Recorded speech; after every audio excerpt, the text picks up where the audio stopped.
You're listening to Inside Outside Innovation, episode 53. I'm the producer, Victory Clafter. This one is the second in a series that will continue to sprinkle through our next couple months, where we're spotlighting former podcast guests who are speaking at the Inside Outside Innovation Summit in June here in Lincoln, Nebraska. Tristan Kromer is a lean startup coach with the global lean startup movement. With years of experience and a broad perspective, Tristan brings a global look to ecosystems from Lincoln to Ramallah. With his open source book, Tristan is all about helping innovators find the right tools wherever they are, especially if that's outside of Silicon Valley.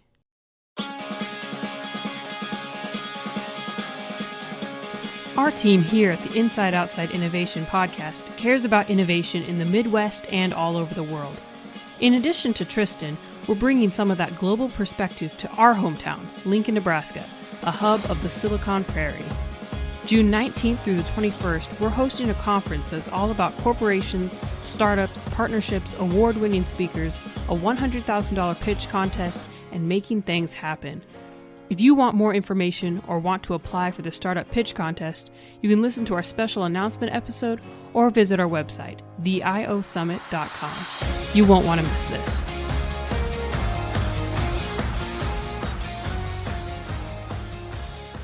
A lot of people think it's, at least initially, they think it's a one and done. It's like, well, if I use this and I go through these steps, then I won't have to do that again, versus, like you said, it's a philosophy or a lifestyle choice where it's like, now I've run these experiments, I need to run more. And it's just an ever-evolving process. Yeah, absolutely. And I think you were really good evidence of that even at Motion when we first met. It's not possible to simply copy Y Combinator in Lincoln, Nebraska. I mean, you had a very different setup and you had almost a different value proposition as an accelerator program where you were providing developers in some cases to the startups because they simply didn't have it. Yep. Right? That's something that would be very weird and perhaps even a deal killer right away in Silicon Valley, but it makes a huge amount of sense in Lincoln, Nebraska. Yeah, without a doubt. And I think that's part of the process that has attracted other folks to work with our ecosystem is the fact that, it's a constant experimentation, and each year is a little bit different based on the changing competitive landscape, the growing ecosystem, and the knowledge base of the mentors that you bring into the space as well. Yeah, absolutely. And that's perhaps one of the things which I think is the most relevant in terms of like kind of worldwide change is I think a lot of the accelerator programs that have cropped up in the past 5 years, when we went from like 10 accelerator programs to 50 and to 1,000, I think a lot of those accelerator programs that aren't applying those lean principles to themselves are dying, frankly. So we're getting rid of a lot of the bad apples. So you've done a lot of work both in the United States and in kind of smaller ecosystems as well as now internationally. Are you seeing any different trends or different ways different folks are approaching or using these methodologies to better or worse? I mean, again, I think the better ecosystems or the better accelerators are really bringing the knowledge to a new level. I mean, so I spend a lot of time volunteering for the Lean Startup Circle or Lean Startup meetups around the world. And you hear these just amazing stories of entrepreneurs being scrappy and clever from everywhere, from Ramallah to Dublin to Beijing. And I think that it's those stories that are really advancing the methodology more than anything that's happening in Silicon Valley. And a lot of the cooler stuff is happening outside of Silicon Valley, frankly. Whereas here it's a little bit navel-gazing and, people building buttons to make people happy about pushing other buttons. We're using Lean Startup in different verticals like biotech and nonprofit spaces and ed tech in Africa, and these great ways of leveraging lean thinking and new technologies to solve real world problems, like how do you educate people via a mobile phone? That's really significant, and the tactics that they're using and the way that they're modifying those ideas that largely initially came from Silicon Valley are what's to say awesome. What are some of the struggles that you see? Like if I'm talking to a person new to the whole lean arena, what are some of the early pitfalls you recommend they try to avoid in this process? So any team, corporate or pure startup, just for the record, I consider corporate startups are still startups, so they have the same problems, same issues. The two big mistakes I always see are, number one, not having a learning goal. that is far and away the biggest thing. Like, you can go to any startup, and so I have regular office hours. So any startup or anybody really anywhere in the world can call me up in certain hours, and I'll just take any calls and answer any questions. And the first thing I always ask them is like, what would you like to most achieve in this call? What are you trying to learn? And then, of course, what are you trying to learn about your business model? And it is shocking the amount of them who have no idea. They have no idea why they're calling. They have no idea why they're doing anything. They're building things.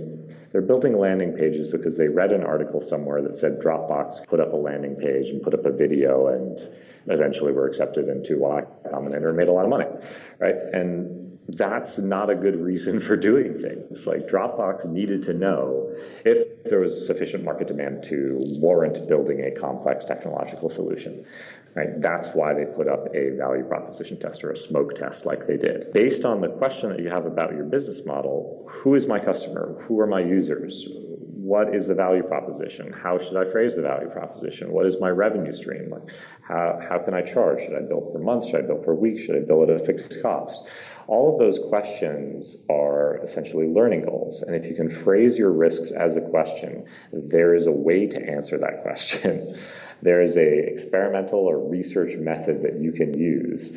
But if you don't know what the question is, and you're just doing stuff you read in a book, you're probably going to get data that is going to lead you in a wrong direction, that's going to be indeterminate, it's going to be ambiguous, you're not going to understand it, you're going to wind up with a false positive or a false negative. Like, throwing up a landing page with your value proposition, you'll get a conversion rate of 0% for your awesome shoes that allow you to run very quickly in the snow. And you're going to think, oh, this is a terrible idea. But without realizing that, wow, maybe I need to focus in on my channels a little bit more. Maybe advertising to the Google AdWord of running shoes is getting me people sitting in the Bahamas looking for running shoes who have no interest in shoes that allow you to run very quickly in the snow. So that's number one. And the number two thing would be, like, based on that question that you have, is just using the wrong tool. Those two things just comprise 90% of the issues I see startups having. So the last thing I want to talk about is you're working on a new open source book. Can you tell us a little bit more about what that whole project's about and how people can get involved? Yeah, so that's something that's coming very much from this topic, in that there are so many different tools available. And we need to understand what to use when. So there's about 40 different authors and lean practitioners from around the world who are all participating in trying to compile a list of what are all those different techniques: customer discovery, ethnography, usability testing, paper prototyping, Wizard of Oz testing, picnic in the graveyard. What are all those different tools, and when is it best to use them? What questions do those help to answer? Now, it's not a step 1, step 2, step 3 book, so I actually would not recommend it to you if you're new to Lean. But if you understand Lean and you understand there are a lot of different ways and tools you'd like to know how to use and know which to use when, then this is a really good book to kind of see what your menu is. It's kind of like a cookbook where you can go in, figure out what you want to eat tonight, and then you'll have a good reference of all the different possibilities for dinner time. Right, you can pull out your recipe card and go to work. Exactly. It's not a complete how-to book, but it's more like, it's actually named after the real book, which is a music book of charts for jazz musicians that give you just enough information to know how to play that song, like just the melody, the time signature, and that's it. And if you want to know the details, there are lots of other good books about usability testing. Like, if you want to know about how to do a customer discovery interview, please go read The Mom Test by Rob Fitzpatrick. That's just such a good book. But if you just need a list of all the tools, then you can go download the real book. It's being written kind of on the fly. It's compiled nightly by a script. And so we're always making modifications to it in our little Google Docs format. If you even come up with something and you come up with a new type of test that you think is a little bit different and would help other entrepreneurs somewhere else in the world, then please email me, send me something. My blog is over at grasshopperherder.com. You can download the book from there. Or you can go to trikro.com, and you can download the book there as well. And I've got an email form that you can contact me if you have anything that you want to share with other entrepreneurs. It's totally open source. So please let us know about other tips and tricks that can make somebody else's life a little bit easier. That's awesome, and we'll definitely check it out, and we'll put a link to it in the show notes of the show. So, Tristan, thanks again for coming on the show. We look forward to crossing paths here again soon, and have a great day. Great. Thanks, Brian. See you soon.